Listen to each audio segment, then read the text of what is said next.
Dictation start होगी 3 second बाद।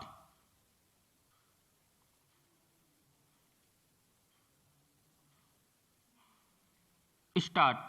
मानवाधिकारों के सार्वभौमिक घोषणा पत्र के अस्तित्व में आने के 73वें वर्ष में भी भारतीय संदर्भों में इसकी विवेचना उतनी ही प्रासंगिक है, जितना आरंभिक वर्षों और दशकों में महसूस होती थी। स्टॉप। इसकी वजह यह नहीं कि यहाँ मानवाधिकारों का उल्लंघन होता है, बल्कि यह कि जब भी मौका आता है कोई विशेष राष्ट्रीय या अंतर्राष्ट्रीय दिवस मनाने का, तब वह अत्यंत महत्वपूर्ण अवसर होता है मूल्यांकन का, विमर्श और वैचारिकता का, ताकि जान सकें कि हमने अभी तक क्या प्राप्त किया है, और ऐसा क्या है, जिसे अब भी प्राप्त किया जाना बाकी है, पैरा।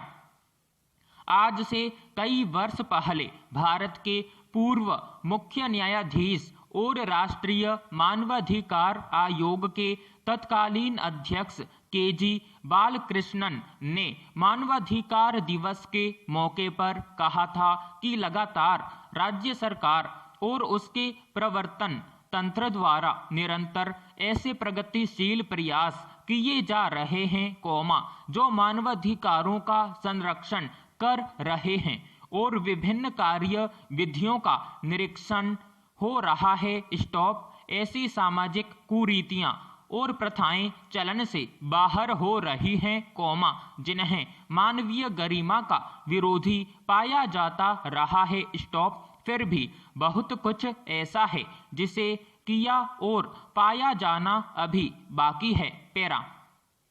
मानवाधिकारों का सार्वभौमिक घोषणा पत्र, जहां मानव परिवार के समस्त सदस्यों की अंतर्निहित गरिमा तथा उनके सम्मान और अधिकारों की मान्यता, विश्व में स्वतंत्रता, न्याय और शांति का आधार बना, वहीं बाद में यह अनुभव किया गया कि इसमें उल्लिखित 1 से 30 अनुच्छेदों में जिन अधिकारों को संरक्षित और संवर्धित करने की बात कही गई है, उन सब के लिए क्रमशः विशिष्ट घोषणा पत्र, अभिसमय, प्रसविदाएं, ऐच्छिक संदेशाचार, नियमावलियां और मार्गदर्शिकाएं, अभी बनाई गईं ताकि उनको विशिष्ट रूप से हस्ताक्षरित और अंगीकृत करने वाले राज्य पक्षकारों को इस बात के लिए बाध्य किया जा सके कि वह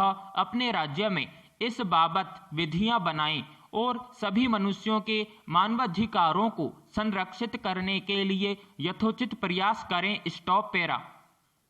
पर जब भी राज्य विशेष के संदर्भ में मानवाधिकारों की बात की जाती है तो प्रश्न उठता है राज्य के विभिन्न अभिकरणों का, जिसे मूल रूप से प्रवर्तन तंत्र कहा जाता है, उनके द्वारा मानवाधिकारों का संरक्षण किस प्रकार किया जा रहा है, क्या खामियां हैं, क्या सीमाएं हैं, क्या परेशानियां हैं, और किस प्रकार उन्हें दूर किया जा सकता है, और क्या समय के साथ यह भी महसूस किया गया है कि कुछ नए मानवाधिकारों को भी मान्यता देने की आवश्यकता है, क्या कुछ ऐसे पहलू भी हैं जो अब तक अनछुए हैं, क्या मानवाधिकारों की इस लंबी विकास यात्रा में कुछ ऐसे भी पड़ाव हैं, जहां विभिन्न मानवाधिकारों के बीच ही एक संघर्ष की स्थिति बन गई है, पैरा। जिम्मेदारी और जवाबदेही मात्र शब्द नहीं, बल्कि वह बोध है, जिसका अभाव होने पर हर मानव अमानव है और हर संस्था अमानवीय। Stop, para. विश्वास से ज्यादा महत्वपूर्ण है विश्वास पर खरे उतरने का सच्चा प्रयास। स्टॉप। न्याय की संकल्पना को यथार्थवादी धरातल पर पहुंचाने के लिए समग्र प्रयास और समेकित पहल की आवश्यकता है। स्टॉप। इसकी पुरजोर वकालत वर्तमान प्रधान न्यायाधीश NV रमन ने संविधान दिवस के मौके पर की थी। स्टॉप। उन्होंने न्याय प्रदाताओं पर होने वाले हालिया आक्रमणों पर भी चिंता जाहिर की। स्टॉप। अब तक जहां केवल मीडिया खासकर सोशल मीडिया आक्रामक रहता था वहीं अब न्यायाधीशों पर होने वाले शारीरिक हमले गंभीर विवेचना का विषय बन गए हैं। Stop para. ऐसी महिलाएं जिन पर माओवादियों के साथ होने का आरोप लगाकर गिरफ्तार किया जाता है उनको पुलिस हिरासत में विभिन्न प्रकार की यातनाएं दी जाती हैं उनका यौन शोषण होता है और कई वर्षों बाद उन्हें सभी आरोपों से बरी भी कर दिया जाता है। स्टॉप। उनके मानवाधिकारों का क्या हासिल है? यह एक गंभीर प्रश्न है। Stop para. बात जब विभिन्न जेलों में बंद विचाराधीन कैदियों या दोष सिद्ध कैदियों की होती है और जहां एक तरफ राष्ट्रीय मानवाधिकार आयोग की यह पहल की विधि के छात्रों के बीच सार्वजनिक सेवा की भावना को बढ़ावा देकर विधिक सहायता प्रणाली के माध्यम से दिल्ली में कैदियों को न्याय तक पहुंच में सुधार करने के लिए प्रारंभ की गई प्रायोगिक परियोजना एक राहत भरी खबर बनती है वहीं जेलों में बंद विचाराधीन कैदियों या दूसरे कैदियों के मानवाधिकारों से इतर कुछ और गंभीर प्रश्न उठते हैं। Stop para.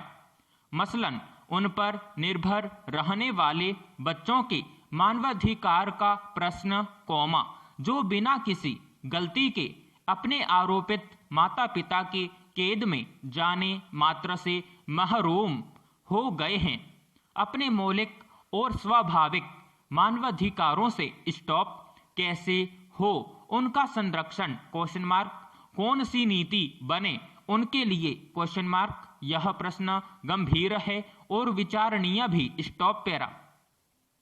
देश की विभिन्न जेल आचार संहिताएं जहां इस बात की व्यवस्था करती हैं कि किसी महिला के बंदी होने की स्थिति में उसके बच्चे 6 वर्ष की उम्र तक उसके साथ रह सकते हैं वह प्रावधान एक मानवाधिकार का संरक्षण है तो अन्य मानवाधिकारों का गंभीर उल्लंघन भी है। स्टॉप। कानून 7 वर्ष से ऊपर के बालकों के अभियोजन विचारण और निरुद्धि के लिए विशेष प्रावधान करते हुए यह सुनिश्चित करती है कि किशोर वय के किसी बालक को वयस्क अपराधियों की संगति में न रखा जाए।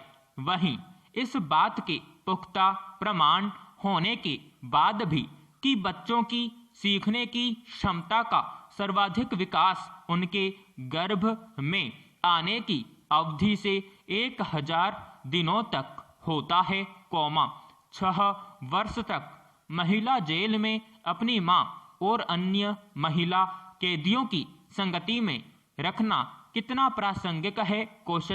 पैरा।